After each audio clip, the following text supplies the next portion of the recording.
नमस्कार। जवाब तो देना होगा। मैं आप सभी का स्वागत है। मैं हूं डॉक्टर अवधेश मिश्रा। छत्तीसगढ़ में नगरीय निकाय चुनाव के बीच अचानक एक नया मोड़ आ गया। नया मोड़ यह कि 10 नगर निगम में हो रहे चुनावों के बीच धमतरी नगर निगम में कांग्रेस के प्रत्याशी विजय गोलछा का नामांकन रद्द हो गया। शिकायत की जांच का प्रतिवेदन और तमाम दस्तावेजी परीक्षण के बाद अंततः विजय गोलछा का नामांकन रद्द कर दिया गया। एक तरफ नामांकन का रद्द होना और सियासत का शुरू होना दोनों एक साथ ही हुआ। कांग्रेस सीधे तौर पे गंभीर आरोप लगा रही है कि सत्ताधारी दल के हस्तक्षेप के बाद इस तरह से नामांकन को रद्द किया गया, जिसके लिए उनके सामने कानूनी दरवाजे खुले हुए हैं और न केवल कानूनी बल्कि सियासी दरवाजे भी खुले हैं कि वो किसी अपने डमी कैंडिडेट को या किसी को भी कल तक, क्योंकि वक्त है, वो अपना प्रत्याशी अधिकृत तौर पे बना सकते हैं। लेकिन नामांकन रद्द, सियासत शुरू, आज इसी विषय पर चर्चा करेंगे। उससे पहले देख लीजिए ये खास रिपोर्ट।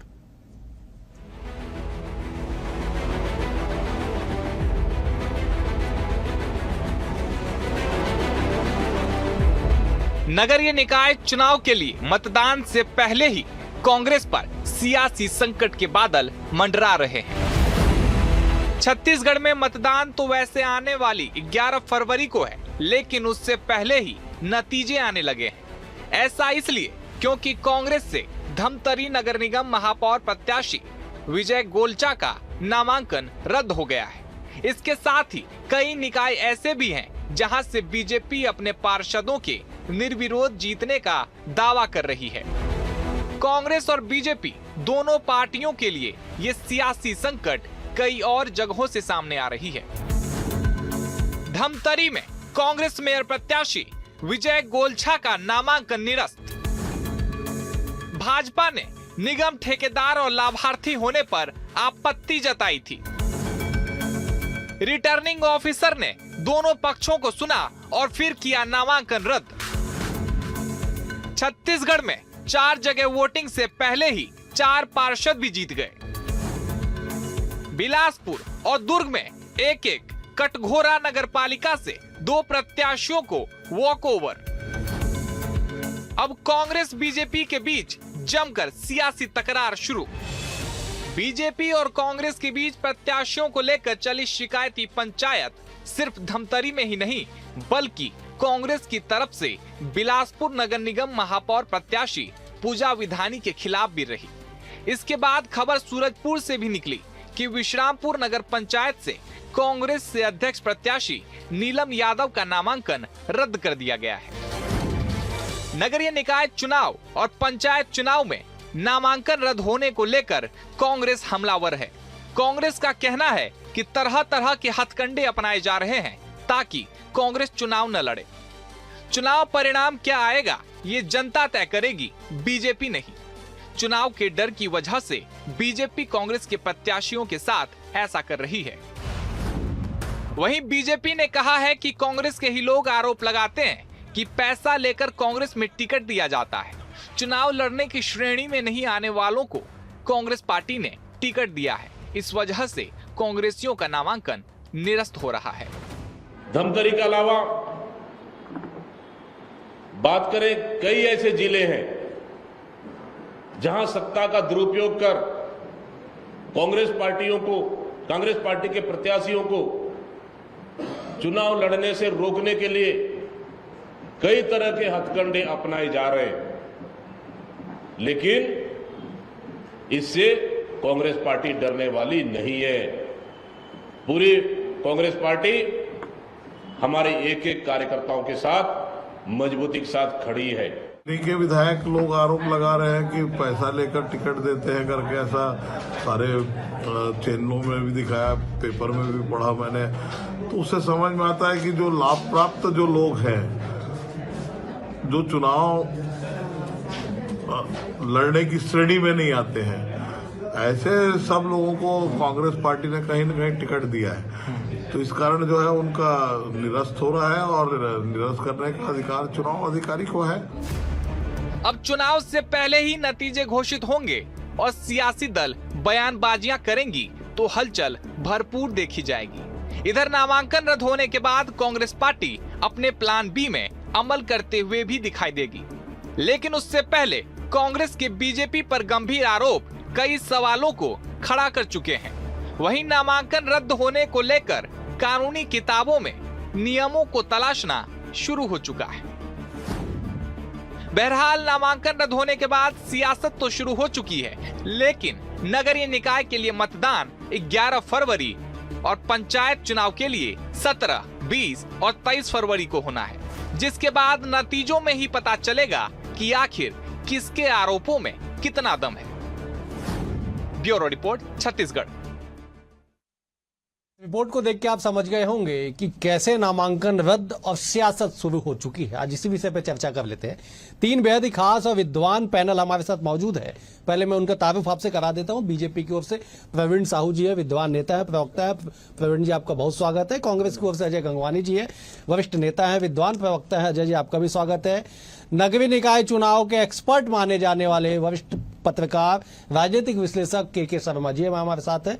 के जी, आपका भी स्वागत है। मेरा पहला सवाल अजय जी आपसे है। आप विपक्ष में हैं, आपको ज्यादा अधिकार मिलना चाहिए, समय भी संभवतः मेरे हिसाब से। नामांकन का रद्द होना और सियासत का शुरू होना, नामांकन तो दोबारा नहीं भरा जा सकता, लेकिन सियासत के शुरू होने का पटाक्षेप हो सकता है। क्या करेगी कांग्रेस, बताइए जरा। देखिए, तो सबसे पहले धन्यवाद, आपने विपक्ष को भरपूर मौके देने की बात की, इसका स्वागत करता हूं। देखिए, महत्वपूर्ण बात है कि इस पूरी घटना के पीछे की क्रोनोलॉजी हमको समझनी पड़ेगी।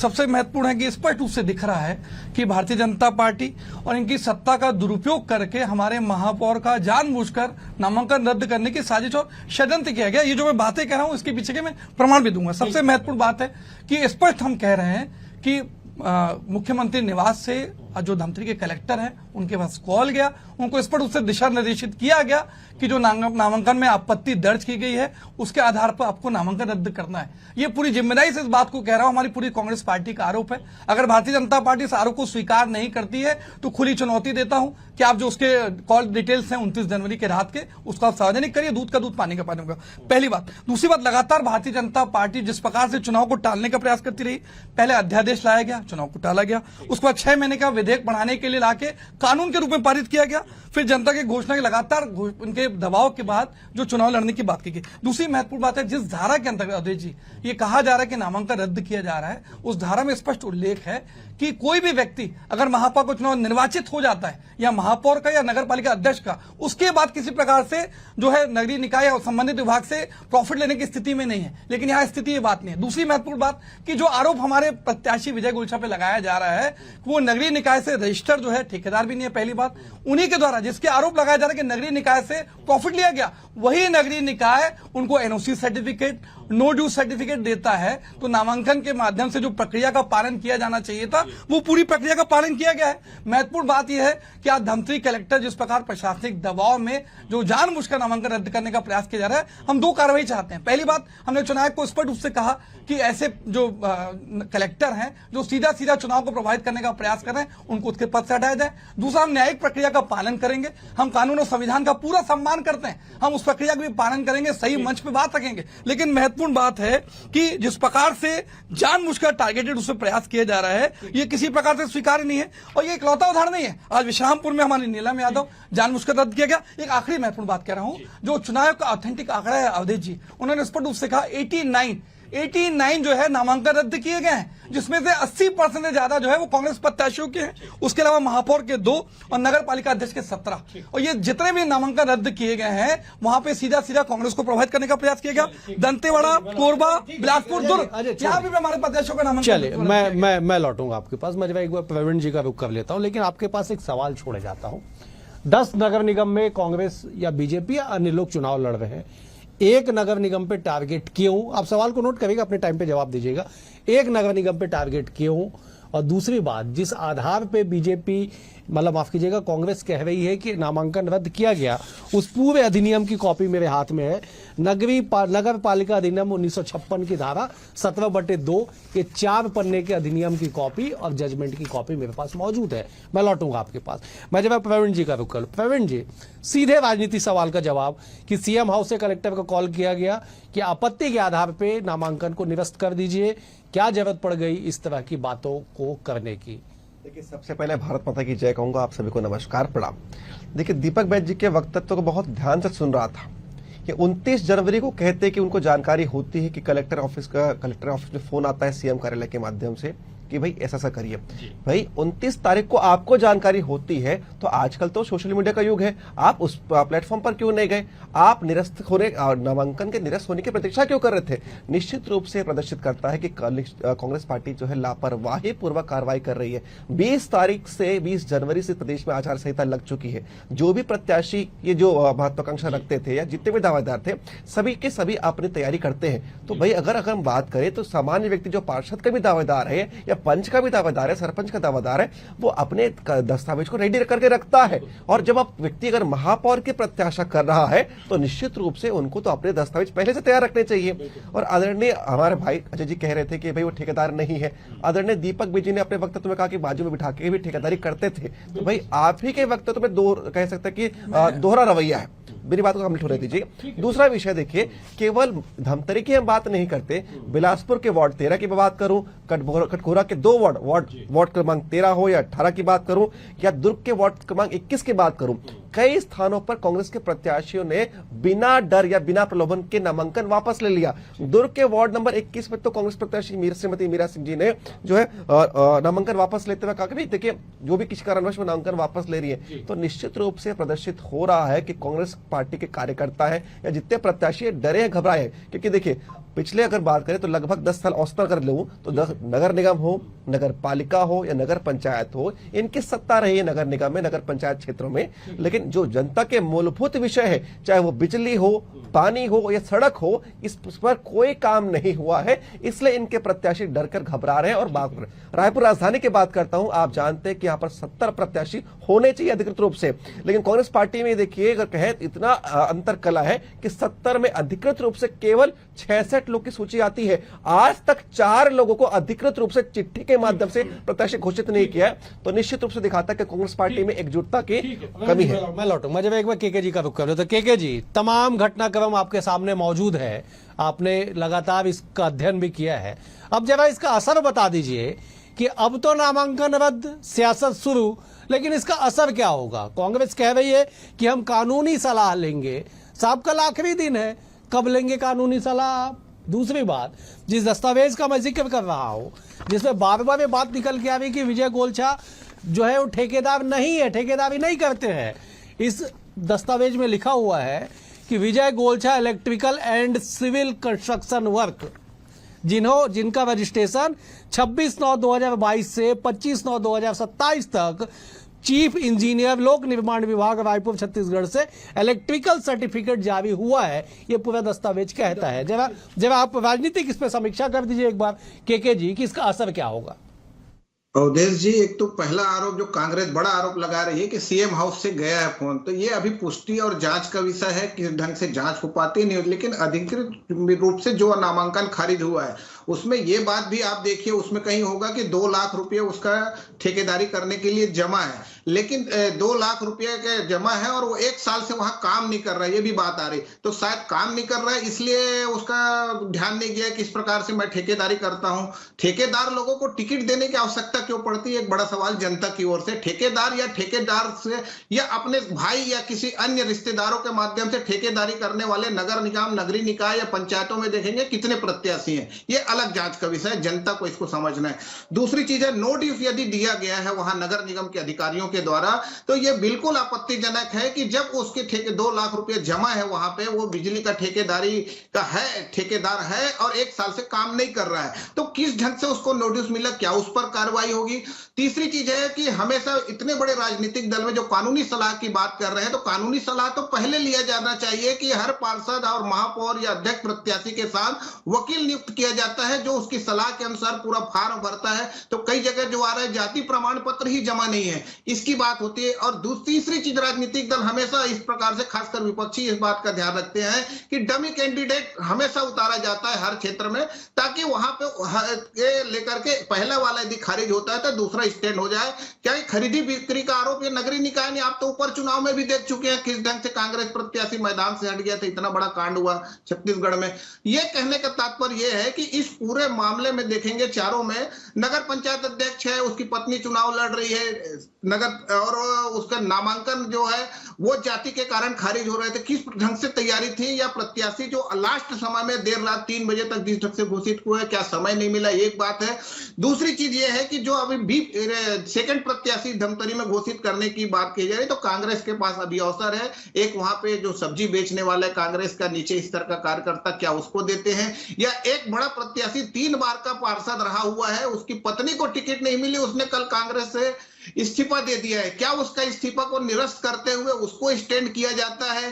तीसरी चीज वही एक और धमतरी में एक और गड़बड़ी की बात आ सकती, गड़बड़ी कहें या चूक कहें, कि एक प्रत्याशी का नाम कांग्रेस लिस्ट में आता है, उस नाम को पेन से काट के दूसरे प्रत्याशी को वहां पे स्टैंड किया गया है। तो कहने का तात्पर्य पूरे मामले को लेकर के प्रशासनिक दुरुपयोग की जो बात है, ये तो शासन में है, शासन हर स्तर पर अपने प्रयास करती है जीतने का, लेकिन ये जो है कानूनी मामला है, क्योंकि वहां पे बैठे हुए रिटर्निंग ऑफिसर ने यदि किसी का आवेदन खारिज किया है तो इसके लिए न्यायालय का मामला खुला हुआ है, उस पर अपन चर्चा नहीं कर सकते। लेकिन राजनीतिक स्थिति के आधार पर निश्चित रूप से भाजपा को एक पहला महापौर जो कहना चाहिए कि एक प्लस मिल चुका है। अभी तो कह नहीं सकते क्योंकि कांग्रेस वहां पे सेकंड डमी कैंडिडेट जो भी होगा उसको बी फार्म दे करके अभी समय है, उनको प्रत्याशी मैदान में उतर। ये कहना है कि बीजेपी धमतरी जीत गई है, ये अति उत्साह भी हो सकता है। केके जी मैं लौटूंगा। अजय जी आप एक बार जवाब दे रहे थे, अजय जी आप जवाब दे दीजिए। फिर जो तकनीकी जो बात केके जी उठा रहे थे कि कितना पैसा जमा है, किन काम के लिए जमा है, वो सारे का डिटेल मेरे पास है, मैं इसको दर्शकों को जानकारी दूंगा, लेकिन आप पहले एक बार जवाब दे दीजिए। देखिए अजय जी महत्वपूर्ण है, आपने एक धारा का जिक्र किया, मैं भी स्पष्ट रूप से उस धारा का जिक्र करना चाह रहा हूं। नगरीय निकाय अधिनियम 1956 उसकी धारा 17(2) के अंतर्गत हमारे महापौर प्रत्याशी का नामांकन रद्द किया गया। 3 बात बहुत महत्वपूर्ण है। पहली बात उसमें स्पष्ट रूप से उल्लेख है कि कोई भी व्यक्ति जो चुनाव लड़ा, ये बात नहीं कही कहीं पे, उस पूरे नियम में स्पष्ट रूप से उल्लेख किया गया है कि कोई व्यक्ति निर्वाचित होने के बाद, तो वर्तमान में क्या हमारे प्रत्याशी ना महापौर है, नगर पालिका अध्यक्ष है, ये निर्वाचन के बाद की शर्त है, पहली बात। दूसरी बात से नामांकन में स्पष्ट रूप से शर्त का उल्लेख है कि अगर आप नगरीय निकाय के पूर्व में हमारे जो प्रत्याशी है उन्होंने 2023 में लगभग 2 साल हो रहे हैं, उस समय उन्होंने काम किया, उस काम को कंप्लीट कर दिया, उसको काम का कंप्लीशन सर्टिफिकेट, साथ में एनओसी, साथ में नो ड्यूज। जो केके शर्मा जी एक बात करें कि 2 लाख रुपए जमा है मतलब उसका ड्यू तो नहीं है ना। अगर नगरीय निकाय को कुछ पेमेंट अगर उनसे लेनी थी तो इस बात में ऑब्जेक्शन उठता है, पहली बात। दूसरी महत्वपूर्ण बात है कि जो ऑब्जेक्शन उठाने का प्रयास किया जा रहा है, ये स्पष्ट रूप से दिख रहा है कि टारगेटेड कार्रवाई है। दूसरे मैं आपको बहुत महत्वपूर्ण उदाहरण देना चाह रहा हूं। एक तरफ हमारे प्रत्याशी का आप नामांकन रद्द करते हैं, बिलासपुर में जो नेता प्रतिपक्ष है अशोक विधानी, उनकी पत्नी पूजा विधानी, बहुत महत्वपूर्ण पॉइंट टू पॉइंट बात करना चाह रहा हूं। पूजा विधानी जो है वो शादी के पहले का नाम है उनका एल पद्मजा,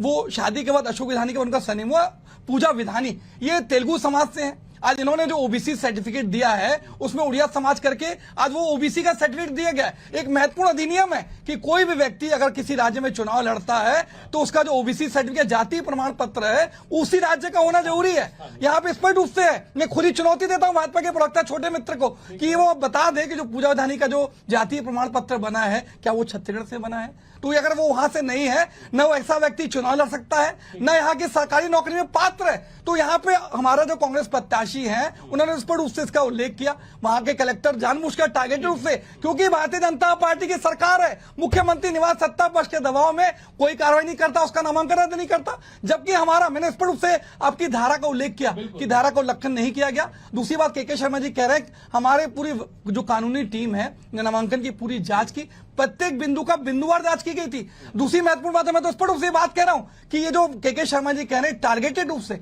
हमारा नामांकन 1 दिन पहले रद्द किया गया। इनको भी बहुत अच्छे से पता है भारतीय जनता पार्टी और शायद सरकार को कि जब ये मामला न्यायालय में जाएगा इसमें समय लगेगा, तब तक जो चुनाव का परिणाम आ चुके होंगे। तो ये टारगेटेड रूप से अपना फायदा उठाने का प्रयास कर रहे हैं, ये दिख रहा है। अजय जी अब जो केके जी जिस बात का जिक्र कर रहे थे, केके जी आप सुनिएगा, दर्शकों की जानकारी के लिए भी इस बात का मैं उल्लेख कर दूं कि दरअसल जो गोलछा है जिनका नामांकन रद्द हुआ है, उन्होंने नगर निगम धमतरी के जोन क्रमांक 3 में हाई मस्ट लाइट लेट का उन्होंने काम लिया।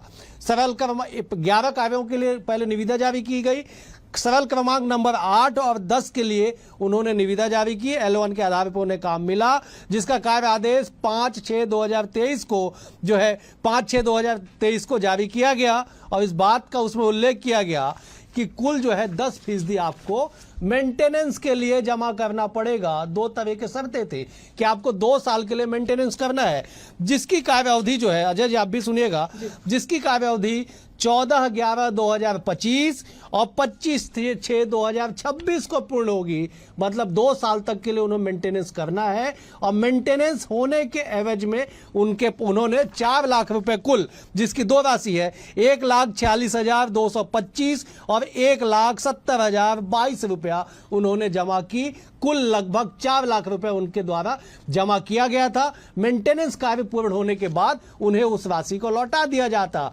नियम कहता है कि आप अगर एग्रीमेंट कर चुके हैं तो उस एग्रीमेंट को बीच में ब्रेक नहीं कर सकते। 2026 में आपका मेंटेनेंस का जो कार्य है वो पूर्ण होगा। इस दस्तावेज में उस बात का उल्लेख है। खैर, मैं लौटूंगा, यह जानकारी दर्शकों के लिए बेहद आवश्यक थी। प्रवीण जी, ठीक है, दस्तावेज क्या कहता है, नियम कानून क्या कहता है, सियासत क्या कहता है, जब ये बताइएगा क्यों सियासत में इतनी हलचल और इतनी चर्चा?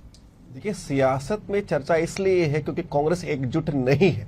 भाई, अगर हम बात करें भाजपा की, तो भाजपा के अगर हम कार्यालय में चले जाए, चाहे वो प्रादेशिक कार्यालय हो चाहे जिला कार्यालय, वकील की लगातार एक फौज रहती है। प्रत्येक विषय को हम बिंदुवार अध्ययन करते हैं कि भाई किसी भी प्रकार से हमारे प्रत्याशी का नामांकन रद्द ना हो, क्योंकि हमारे में एकजुटता है। जिस विषय की आप बात कर रही है, कांग्रेस पार्टी की लापरवाही है, क्योंकि इनके यहाँ अंतर कला है। भाई, जो प्रत्याशी, उनको मालूम है कि वो पूर्व में काम कर रहे थे, और आपने जो विषय उठाया, मैं वही कहना चाह रहा था कि देखिए, निश्चित रूप से उनका कार्य पहले किया हुआ है, लेकिन जो टर्म्स कंडीशन के हिसाब से आपको मेंटेनेंस करना चाहिए, उस हिसाब से आप निश्चित रूप से वर्तमान में भी ये माने जा रहे हैं कि आपका कॉन्ट्रैक्ट चल रहा है। जिस प्रकार हम बात करें, कंपनी का नाम लेता हूं, फोर्ड का नाम ले रहा हूं। फोर्ड की कंपनी वर्तमान में यहाँ पर भारत में काम करना छोड़ चुकी है, लेकिन अभी भी अपनी गाड़ी की सर्विसिंग दे रही है, क्योंकि ये निश्चित रूप से कस्टमर्स के उन्होंने एग्रीमेंट किया हुआ है कि हमारे उत्पाद यहाँ पर है तो हम सेवाएं देंगे। इस प्रकार हाई मस्क लाइट का जो इंस्टॉलर चलने किया था अपने कॉन्ट्रैक्टशिप में, तो निश्चित रूप से वही कह रहा हूं, तो वर्तमान में भी कॉन्ट्रैक्टर है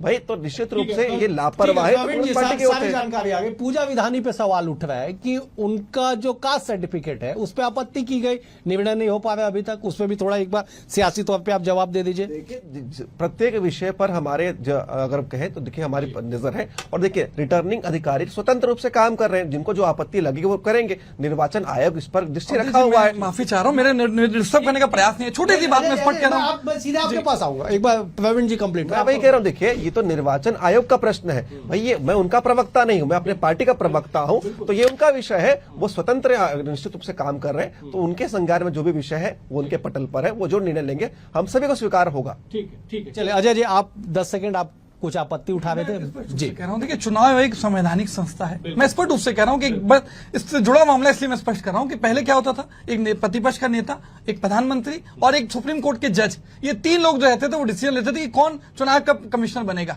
लेकिन जानबूझकर आज सुप्रीम कोर्ट के जज को हटा के उसकी जगह पे गृह मंत्री अमित शाह जी को जोड़ा गया, ताकि अपनी पसंद के व्यक्ति को चुनाव का बनाया जा सके। तो स्पष्ट रूप से दिख रहा है कि संवैधानिक और कानून को प्रभावित करने का प्रयास। दूसरी, मैं दो चीजें आखिरी कंप्लीट कर लूं। मैं एक बार केके जी के पास चले जाते, ठीक है, दो स्पष्ट मामले हैं भैया हमारे में। तो अभी भी देखिए, आप, मैं या केके शर्मा जी उसके तथ्यों पे बात कर रहे हैं कि धारा 17(2) में क्या होना चाहिए, लेकिन मैं तो पूरी जिम्मेदारी से इस बात को कह रहा हूं आपके चैनल पे, अगर किसी व्यक्ति का ओबीसी सर्टिफिकेट, जातीय प्रमाण पत्र राज्य का नहीं है तो सीधा उनका तो नामांकन 100% रद्द होना चाहिए। तो बता दें, आज मेरे मित्र से पूछते तो चुनाव, अरे कलेक्टर तो आपका है, प्रशासनिक अधिकारी, वो क्यों नहीं निर्णय ले रहे?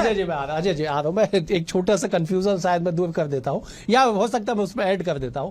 आप जिस चुनाव आयोग का जिक्र कर रहे हैं, उस चुनाव आयोग का स्थानीय चुनाव से कोई लेना देना नहीं है। ये अधीन होता है। मैं स्पष्ट कर दूं आपको, नगरीय निकाय, एक छोटी चीज और स्पष्ट कर दूं आपको, अगर आप बात करें, राज्य चुनाव आयोग जो है वो केंद्रीय चुनाव के अधीन होता है। सारे दिशा निर्देश केंद्रीय चुनाव आयोग के द्वारा राज्य चुनाव को दिए जाते हैं। आप ये नहीं कह सकते कि जो सेंट्रल है उस पर प्रोवाइड नहीं हो रहा है। थोड़ा कंफ्यूजन है। और प्रवीण जी की बातों का भी मैं जवाब दे दूं। वो कह रहे थे कि एक अधिवक्ताओं की फौज होती है। प्रवीण जी, आपकी जानकारी के लिए, विजय गोलछा के ओर से पक्ष रखने के लिए अधिवक्ता कीर्ति शाह सहित 4 वकील मौजूद थे। 4 वकील, वो नहीं रख पाए दमदारी से अपना पक्ष, इसलिए नामांकन रद्द हो। मैं केके जी का रुकता। केके जी, ठीक है, अब इसका ये बता दीजिए कि फर्दर मतलब आने वाले समय में इसका असर क्या होगा, क्योंकि अब ना समय बचा और मतदान की तारीख नजदीक आ गई, इसका असर क्या होगा केके जी? लेकिन निश्चित रूप से डमी प्रत्याशी जो है, जैसे 2 उदाहरण मैंने दिया, वो किसी को भी कर सकते हैं। उनमें से इनका जो इस्तीफा दे चुका है कांग्रेस से, उसका इस्तीफा स्वीकार नहीं करके उसको भी प्रत्याशी बना सकते हैं। जो सब्जी विक्रेता है उनके कांग्रेस के भरे, उनको भी खड़ा कर सकते हैं। एक वॉक ओवर की स्थिति नहीं कर सकते, किसी के प्रत्याशी जो है नामांकन खारिज होता है। तो दूसरी चीज ये है कि भारत निर्वाचन आयोग की शक्तियां पूरी तरह से राज्य निर्वाचन आयोग में समाहित होती है। ये एक अध्ययन की बात है इसमें, और उसको जो शक्तियां हैं इसी के आधार पर रिटर्निंग ऑफिसर अपने ढंग से कह रहे हैं। भाजपा जो कह रही है कि निष्पक्ष रूप से काम कर रही है, ठीक है आप सरकार में है, लेकिन आपके निष्पक्षता पर सभी को विश्वास होना चाहिए, विपक्ष को भी और जनता को भी। और जनता राजनीतिक रूप से आप बात करेंगे तो धमतरी में एक राजनीतिक रूप से देखिए कि वहां पे गुटबाजी भी प्रत्याशी चयन को लेकर आपको अंदर जाएंगे तो नजर आएगा कि इसका नाम कैसे आया, क्या गुरमुख सिहोरा ने दूसरा नाम दिया था, फिर ये नाम आया, फिर तीसरी चीज जो है वहां अध्यक्ष को लेकर जो बातें आ रही है कि नाम पेन से काट के नहीं। चले बहुत सारे सवाल है लेकिन समय का अभाव है, मुझे समाप्त करना पड़ेगा। सवाल यह भी है कि अगर मेयर जैसे प्रमुख पद के लिए नामांकन रद्द होता है तो इसके लिए जिम्मेदार कौन कौन है। और आपने बेहद गंभीर बात कही कि विश्वसनीयता का जब सवाल है तो हर एक व्यक्ति का विश्वास उस पर अडिग होना चाहिए। बहरहाल इस पूरे मसले पे आगे क्या होगा भविष्य तय करेगा, लेकिन फिलहाल जो है सियासत में हलचल मच चुकी है। फिलहाल आज के लिए इतना ही। आप तीनों मेहमानों का बेहद शुक्रिया। प्रवीण जी आपका शुक्रिया, अजय जी आपका शुक्रिया, के जी आपका भी शुक्रिया। कल एक और विषय के साथ होगी मुलाकात, तब तक के लिए नमस्कार।